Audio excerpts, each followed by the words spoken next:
हामी चाहिँ ठ्याक्क सामाखुसी चोक नजिक छ। यताबाट आयो भने माछापोखरी हुँदै यता सामाखुसी आउँछ भने कलङ्की जाने बाटो हो यो चाहिँ। र पछाडि चाहिँ चक्रपथ हुँदै अब धुम्बराई हुँदै त्यतिर जाने बाटो भयो, पशुपति जाने बाटो भयो, भक्तपुर जाने। अब हामी चाहिँ आज नयाँ ठाउँ एक्सप्लोर गरौँ भनेर प्लान भएको छ मेरो र भाइको। यो प्लान त भयो काठमाडौँको नजिक ठाउँ के छ ब्रो भनेर सोधेको थिएँ मैले। अनि उसलाई चाहिँ झोर छ भन्ने कुरो गर्यो। अनि हामी चाहिँ अब झोरतिर लाग्दैछौँ। झोर होइन ठाउँ नाम झोर। त्यता चाहिँ ल ल लागौँ। सामाखुसीबाट चाहिँ हामी सिधै राइड जाने चाहिँ अहिले यहाँ 1.6 किलोमिटर छ। मेरो यहाँ ट्रिप गरेको थिएँ मैले। अब हामी चाहिँ यहाँबाट लाग्यौँ है त। झोरको यात्रा सुरु भयो। यसलाई चाहिँ सामाखुसी चोक भन्छ। अनि हामीबाट चाहिँ राइड लाग्नु पर्यो। अनि यो चाहिँ समृद्धि कम्प्लेक्स हो हाम्रो साइडको बाटो चाहिँ। यसरी झ्याप काटिदिनुहुन्छ हाम्रो मानव भावहरूले। यसरी काट्न चाहिँ भएन। यस्तो हेरेर जेब्रा क्रसिङबाट बाटो काट्नु पर्यो है त। अलिकति हामी पनि हुन्छ नि एउटा नागरिक के भन्छ असल नागरिक भन्न सिकाउँ न। आफ्नो पहिचान राखौँ न होइन। ल अब हाम्रो गन्तव्य लागि चाहिँ म त्यहाँनिर अब यो भिडियो ल्याप्स बन्न सक्छ। कसर हेर्दै जानुहोस्। Enjoy the way. Let's go.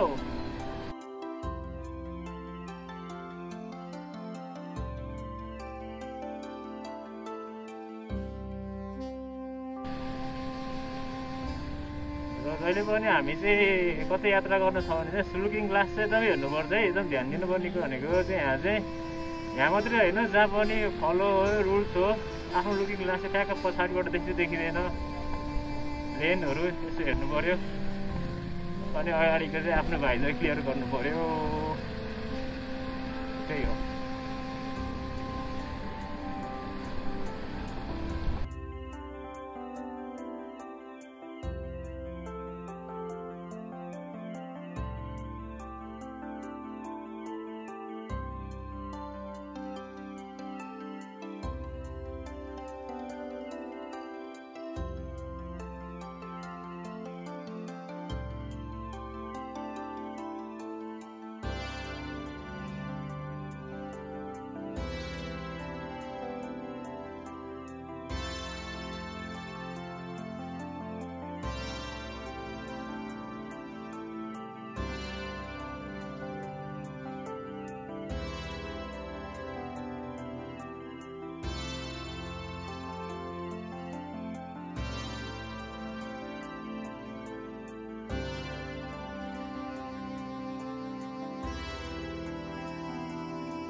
अब झ्याक्क अगाडि बोर्ड छ हाइवेमा। के छ ग्रान्डी इन्टरनेसनल हस्पिटल हो। इन्टरनेसनल रहेछ। हजुर मलाई यो थाहा छैन है। यहाँ अब Australia drive through Tokha road झोर हो। 6.8 मात्रै रहेछ। 6.8 मात्रै रहेछ त किलोमिटर झोर पुग्नलाई। त्यहीँ बोर्ड रहेछ भनेर देख्नुभयो होइन।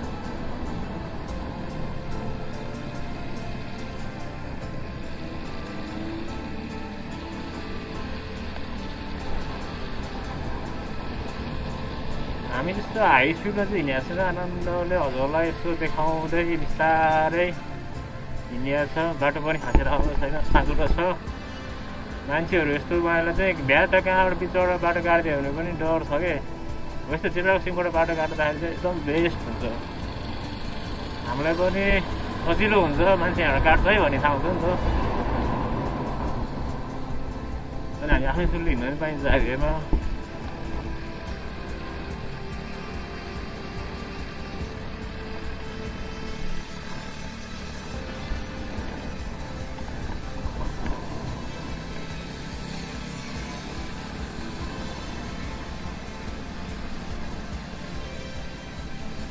अनि यो सिंगल लेन छ नि। यो सिंगल लेन भनेको चाहिँ के हो भन्दाखेरि चाहिँ यो सिंगल लेनको मिनिङ चाहिँ डोन्ट ओभरट्याक गर्न पाइँदैन है भनेको। अनि जब यस्तो यस्तो हो, यस्तो ग्यापिङवाला लेन छ नि, हेर्नु त खाली छ नि, कालो छ, फेरि सेतो छ, कालो छ, सेतो छ नि। यसको अर्थ चाहिँ के भन्दाखेरि यु क्यान ओभरट्याक हेयर भनेको कि अब ओभरट्याक गर्न मिल्छ है यस्तोमा चाहिँ, तिमी लेन चाहिँ मिच्न मिल्छ है भनेको के। अनि जब सिधा सेतो लाइन छ भने चाहिँ हजुरले चाहिँ लेन मिच्न पाइँदैन, ओभरट्याक गर्न मिलेन भन्नु खोजेको है। त्यसको अर्थ त्यस्तो हो। यदि कोही राइडर बिगिनर्सहरू हुनुहुन्छ भने उहाँहरूको लागि अब जान्नु भयो, अब राइडर्सहरूलाई त भन्नै परेन, फेरि बढी बाटो भयो, जान्ने भयो, यसले धेरै बढी प्रवचन दियो भन्नुला, त्यस्तो चाहिँ नसोच्नु होला। अब मेरो यो पहिलो भ्लग हो मेरो लागि, यो क्यामेरा राखेर गरेको चाहिँ। मैले पहिला गरेको थिएँ, तर एडिटिङ गरेर राम्रो गर्छु भनेको चाहिँ यही हो। अनि त्यही भएर म सायद धेरै बोलेँ होला, सायद अब धेरै बोल्यो भने पनि एक्सक्युज गरिदिनु होला है त।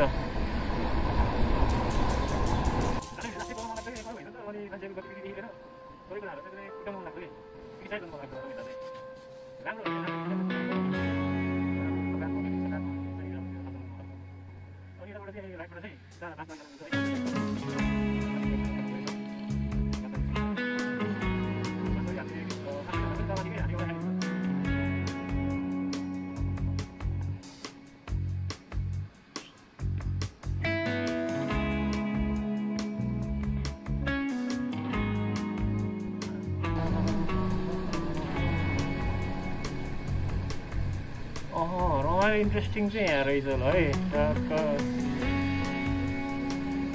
अब त्यहाँको त भाषाले के भनेको मलाई बुझाउनु होला, यो मलाई आउँदैन यो भाषा चाहिँ, सायद नेवार भाषा होला, नेपाली भाषा। भाषाले चाहिँ के भनेको हो मलाई चाहिँ यसो कमेन्टमा चाहिँ यसो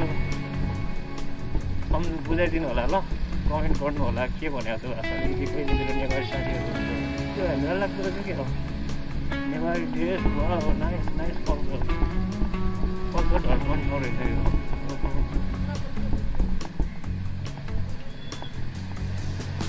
आहा यस्तो बास्ना क्या फेरि हो कि गुडो, यस्तो दामी बास्ना आयो। आज के छ त्यस्तो म थाहा छैन। पोखरी पनि रहेछ गाईहरू।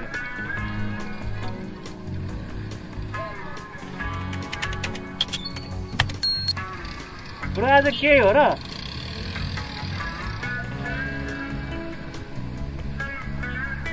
कि यहाँ यस्तै कल्चर नै हो, सबैले यस्तै लुगा लाउनुहुन्छ, आफ्नो ड्रेस आफ्नो। त्यो थाहा भएन म आइडिया, राम्रो रहेछ यार यो सानो एरिया।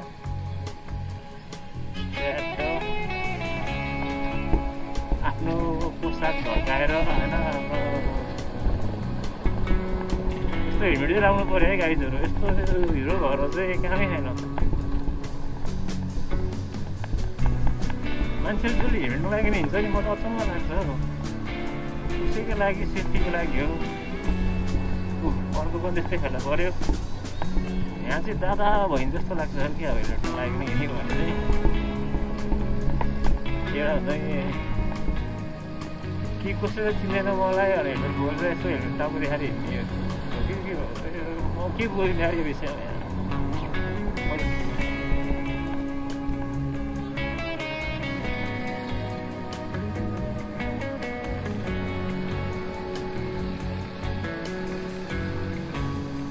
यो लबु भन्ने ठाउँ रहेछ है दोकानको।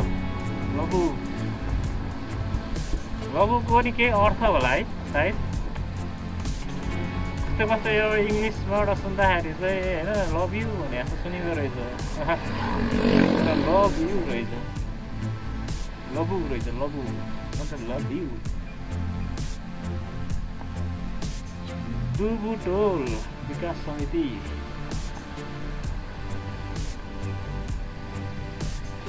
अब त के हो त्यो मलाई यस्तो बुझाउनु।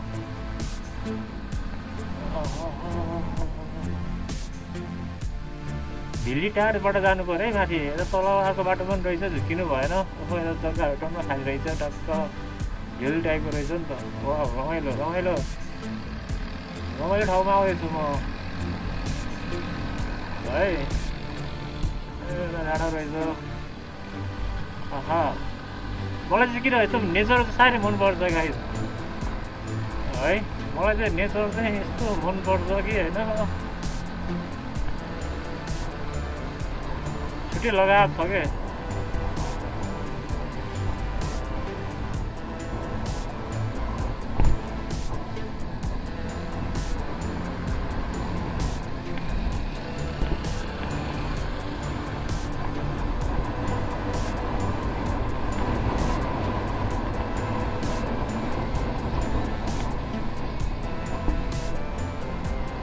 बीच त राम्रो रहेछ यतातिर टक्क है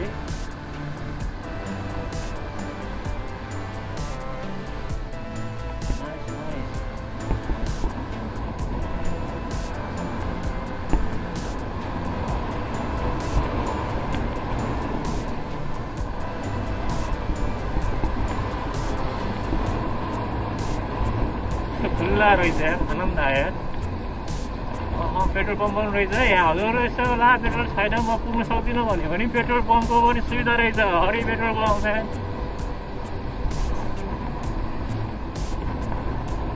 त्यतिर उनीहरूलाई चाहिँ पेट्रोल पम्प पनि रहेछ अर्को राजा हिँड्नु लागि हिँड्नु भएको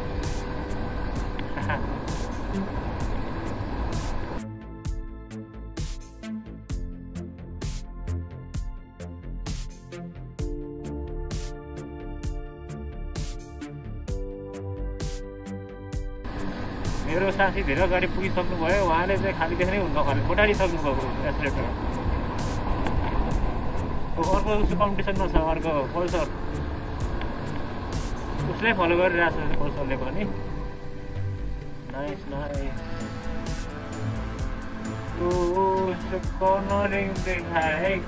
कर्नरिङ देखाए पल्सरले कर्नरिङ देखाए मजाको लाग्छ है उसलाई मजाको लाग्छ है अब यसमा चाहिँ आवेश नआउनुहुन्न है गाइजहरू त्यो अगाडिको केटो गयो भन्दैमा आफूले पनि त्यस्तो चाहिँ पुरा त्यो कम्पिटिसन चाहिँ गर्नु हुँदैन है किनभने अब बाइकको हरेकको बाइक सिसी हुन्छ सिसी अनुसार चल्ने हो होइन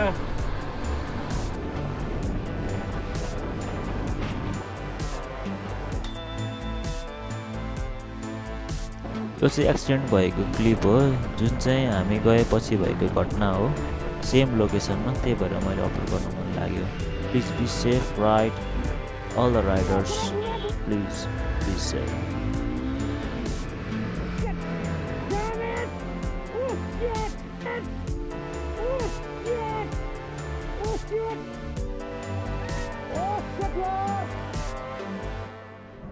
May your soul find rest.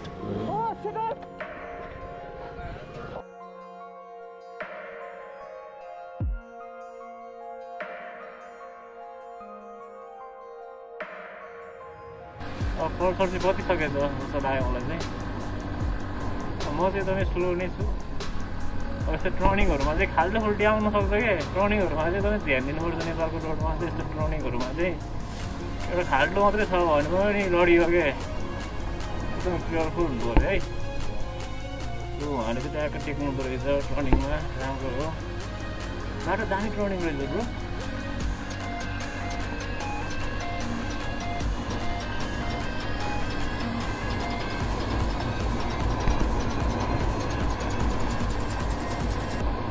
Pulsar sir चाहिँ उहाँ ट्याक्कै रोकिसक्नु भयो होइन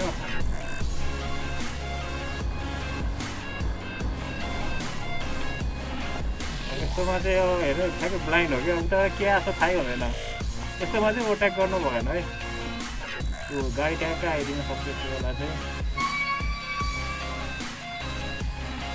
आउनु सक्छ केयरफुल हुनु पऱ्यो यस्तोलाई चाहिँ ब्लाइन्ड स्पट भन्छ है गाइज हो यस्तोमा चाहिँ एक्सिडेन्ट हुने धेरै चान्स धेरै देखिएको नेपालीमा एक्सिडेन्टहरू चाहिँ यस्तै हो यस्तै ब्लाइन्ड स्पटले गर्दा हो ठ्याक्क ध्याप के आइदिन्छ नो आइडिया म्यान आफूले देखेको छैन भने यस्तोमा ओभरटेक गर्ने नै होइन नेभर लाइफ सक्यो म्यान झुकेर के भइहाल्यो भने त गयो न फ्यामिली तनाव जिउनु छ भने लाग्यो भर्खर त होइन जति बाँच्यो त्यति रमाइलो छ होइन संसार अब यहाँबाट कहाँ जाने हो थाहा भएन मेरो साथीहरू अगाडि गइसक्नुभयो अब स्टेसनै रहेछ क्या हो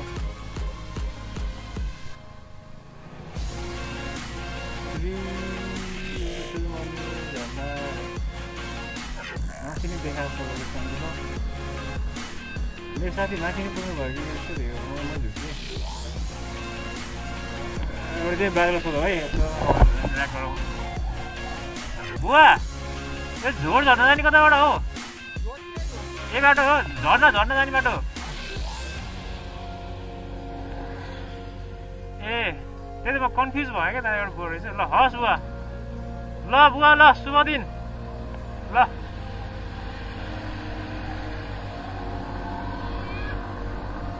मेरो साथी चाहिँ छोडेर कहाँ आया चोकमा यसो रोक्नु पर्थ्यो होइन हिँडिदिनु भएछ उहाँ त ठिक छ के भएन उसले चाहिँ यता बोर्ड देख्यो होला पढ्यो होला भन्ने भयो होला उहाँलाई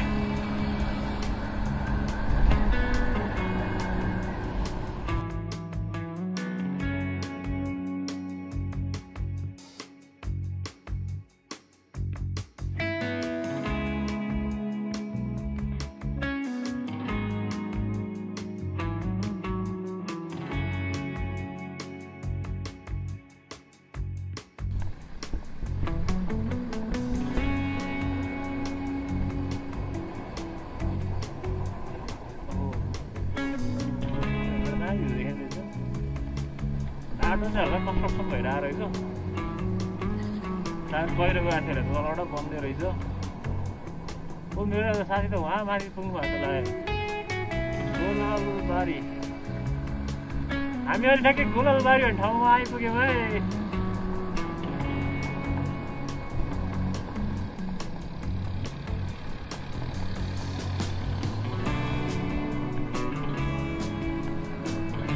कहाँ गयो मेरो साथी होइन होला पक्कै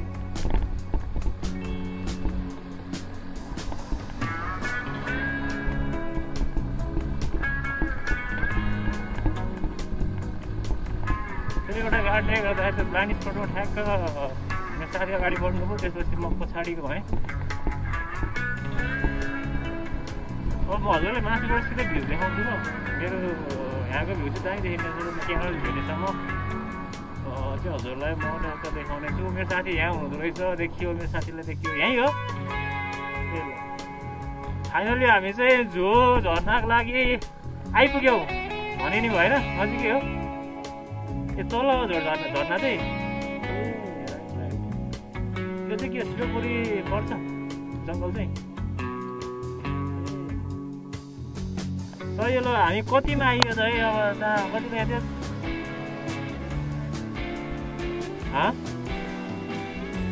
11.2 है त 1.7बाट हामी सामाखुसीबाट हिँड्ने थियौँ भने आइयो टाइममा आफै क्यालकुलेट गर्ने कमेन्टमा हान्ने है